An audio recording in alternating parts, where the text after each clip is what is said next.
Olá, voltei, eu e os meus dentes e os meus mini acessórios.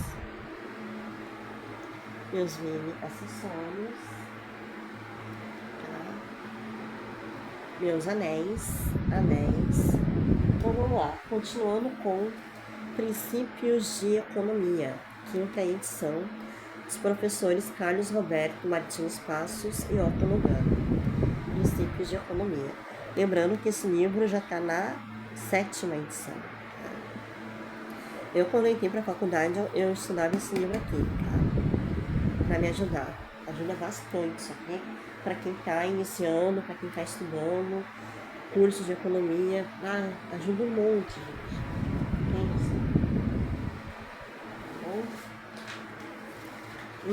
Não repare o barulho do ventilador, tá? Tá muito quente aqui.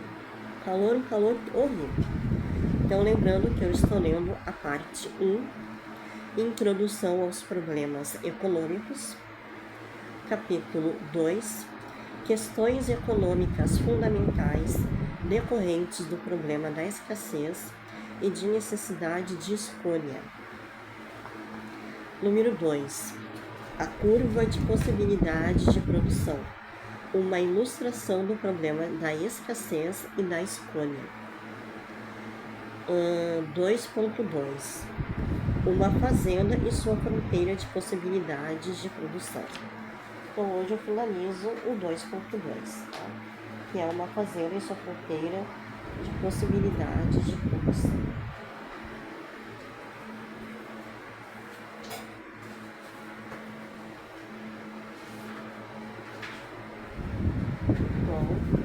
O livro é grande, tá? Então eu vou finalizar o 2.2, tá? Uma fazenda e sua fronteira de possibilidades de produção, tá? Então, continuando aqui. Lembrando da tabela, gente. Vocês lembram lá, a fronteira? Os professores lá botaram soja e milho, tá bom? O fazendeiro resolveu colocar soja e milho. Então, aqui está o quadro, lembra? Na última aula. Ali botou aqui a alternativa A, 0 kg de soja e 8.000 kg de milho. Alternativa B, 1.000 kg de soja e 7.500 kg de milho. Alternativa C, 2.000 kg de soja, 6.500 kg de milho. Isso é plantação, tá, gente? Alternativa D de dado, 3.000 kg de soja, 5.000 kg de milho. Alternativa E, 4.000 kg de soja, 3.000 kg de milho de plantação. E alternativa F, 5.000 kg de soja e 0 kg de milho, tá? Então eu vou continuar a leitura aqui, onde está riscado aqui embaixo em azul, tá?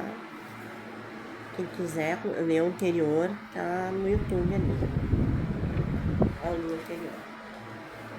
Então, continuando, finalizando aqui.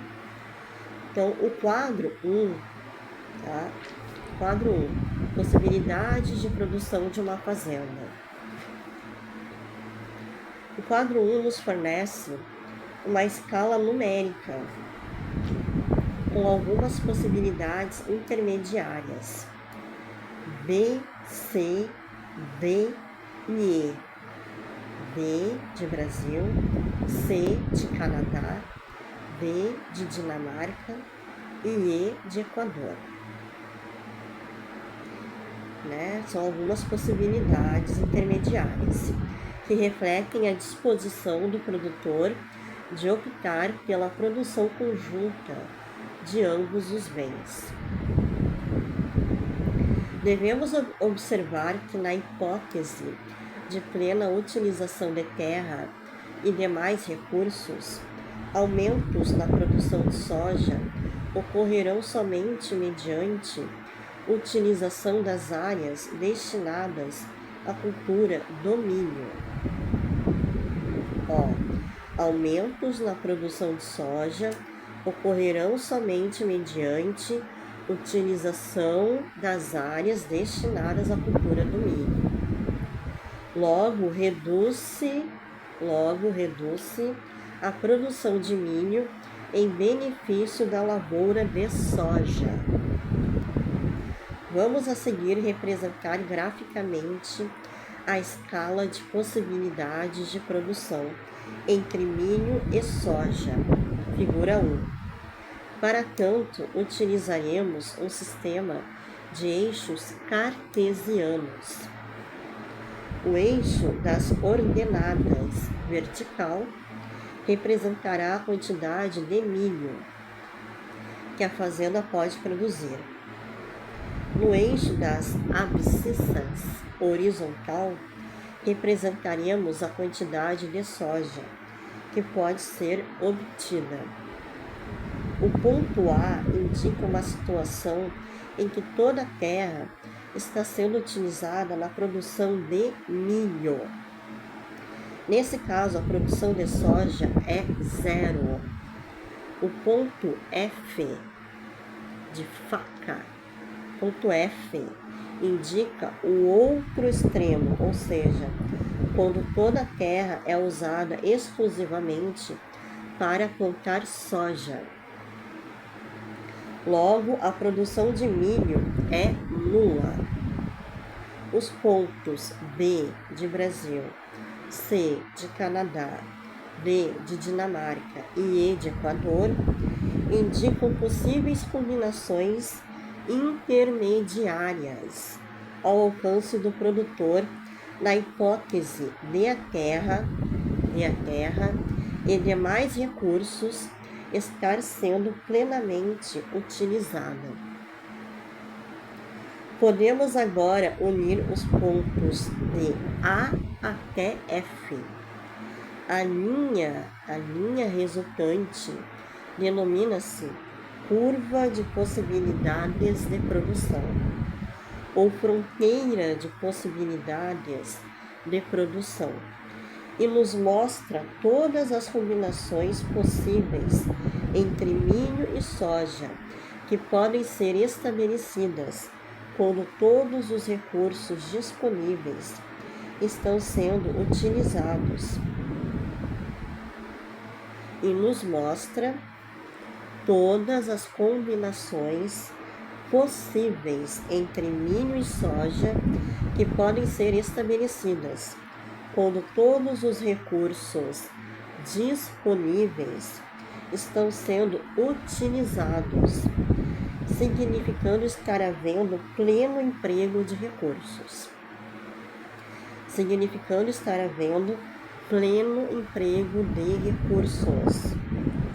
A figura 2 nos fornece a representação gráfica desse nosso exemplo.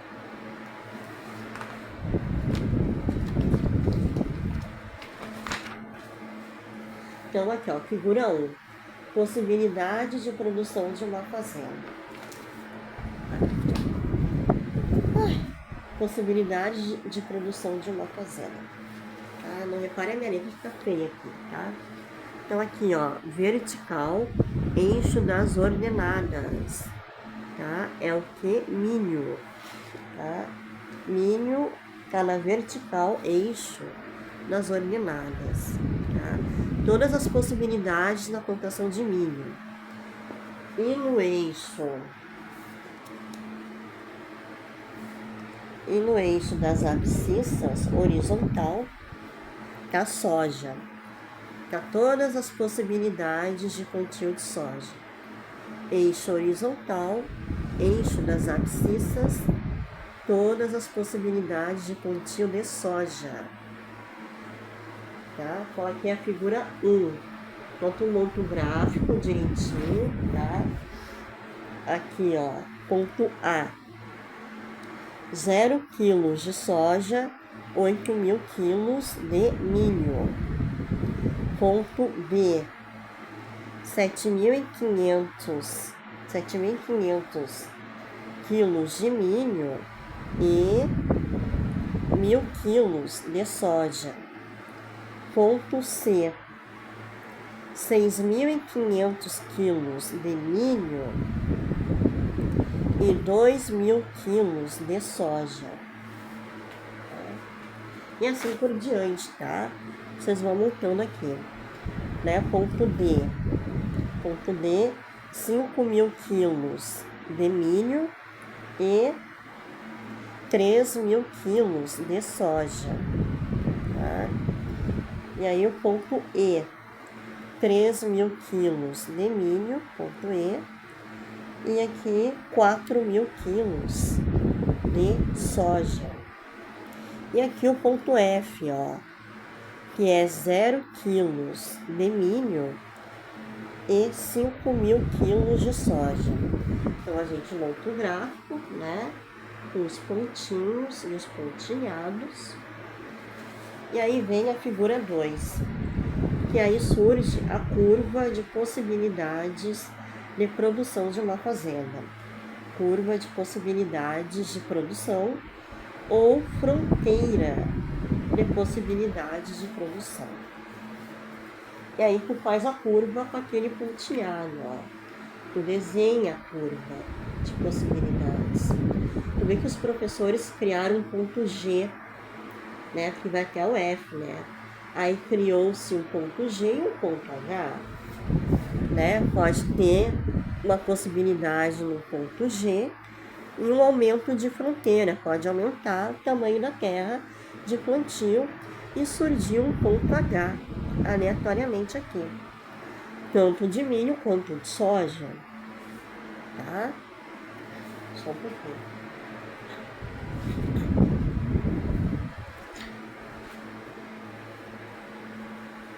Tá? Então vocês têm que entender o seguinte, que a curva de possibilidades, a fronteira de possibilidades de produção é tudo referente à escassez, é referente às nossas escolhas e às nossas necessidades. Vocês têm que entender que a possibilidade é de tu plantar uma coisa a mais e plantar outra coisa a menos. Você tem que escolher, tá? Ter uma escolha, são escolhas, escassez, necessidades, escolhas, tá? Há uma escassez na produção de arroz, e agora? O que eu vou comer? O que eu vou comer no lugar do arroz, tá? Suponhamos que não tenha mais arroz. Qual bem substituto eu vou escolher no lugar do arroz? Vou comer o que? Massa? Carboidrato? Né? Vou comer o que? Macarrão? Então são escolhas, são necessidades. Isso você tem que entender. Isso é uma curva de possibilidades. Eu abri mão de algo por outro e vice-versa, tá? E não igualar, não é igual. 8.000 quilos de soja é igual a 8.000 quilos de milho. Não, tá? Isso é fronteira. São necessidades, são escolhas por questões de escassez, tá? E por questões de terras férteis, terras para plantio, terras para o gado, tá? A gente tem que saber diferenciar isso aí. Isso é uma curva de possibilidades, tá? É referente a escolhas que a gente faz, referente às nossas necessidades, tá? Aquilo que é necessário para nós, né? Vá que aconteça uma crise aí alimentícia, ciclone, né? Problemas climáticos que a gente está vivendo aí, que destrói o plantio do fazendeiro, que destrói a cultura, né, do plantio ali. Como é que fica a situação, né? Aí a gente tem que comprar, né? O fazendeiro que compra arroz sofre um problema climático aqui no Brasil. O que acontece? O Brasil acaba comprando arroz da Argentina, por exemplo, para poder sustentar aqui as pessoas. Aí o arroz vindo da Argentina é mais caro, porque é importado. Aí as pessoas consomem menos arroz. comem mais massa, mais macarrão, porque é mais barato para o consumidor, tá? É mais barato no bolso do consumidor, principalmente aqueles que ganham de 1 a 5 salários mínimos. Tá? E é isso que vocês têm que entender, tá? Por isso que existe a inflação, existe os juros, para controlar o consumo por causa da escassez, tá bom? Espero que vocês tenham entendido, tá? A curva de possibilidades de produção ou a fronteira de possibilidades de produção. Então fica pendente o 2.2.1, eficiência produtiva, e o 2.2.2, custo de oportunidade. Custo de oportunidade é praticamente o mesmo raciocínio de uma curva de possibilidades, tá? O que é um custo de oportunidade? É eu abrir mão de algo para fazer outra coisa. Eu poderia estar dormindo, eu poderia estar num bar, bebendo, comendo, numa festa, mas eu estou aqui na minha casa, gravando um vídeo, lendo e tentando ensinar economia para vocês. Isso de eu abrir mão de ir para uma festa, de estar dormindo, de eu abrir mão de estar ouvindo uma música, de estar lendo, sei lá, fazendo outra coisa e estar gravando vídeo aqui, é um custo de oportunidade. Eu estou deixando de ter a minha vida, de beber, comer, de me socializar numa festa, para ensinar economia e dar aula de economia para vocês. Por eu estar aqui dando aula para vocês, isto é um custo de oportunidade. Então, eu abro mão de sair com os amigos, de beber, de curtir uma festa. Eu abro mão disso, de comer e beber numa festa, em prol do estudo econômico, em prol de ensinar economia para vocês. Eu estou abrindo mão de algo prazeroso para mim, para ensinar economia para vocês. Isso é o custo de oportunidade. Eu abro mão de uma coisa para outra coisa. Tá? Eu deixo a minha vida social de lado em prol da educação. Isso é um custo de oportunidade. Tá? Eu abro mão da minha vida pessoal para ensinar vocês na área econômica. E eu estar aqui ensinando economia é um custo de oportunidade. Tá? É mais ou menos este o raciocínio, tá bom? Então, semana que vem, se não houver nenhum imprevisto, eu volto, tá? E se der, no fim do mês, comprar um livro aí de legislação, né, criminal, do Alfacom, do LVC, do Evandro Guedes. Se der, eu compro, tá, gente? É o meu sonho é comprar o livro dele e ler. Mas é isso aí, tá bom? Se não houver nenhum imprevisto, eu volto semana que vem, tá? E tchauzinho!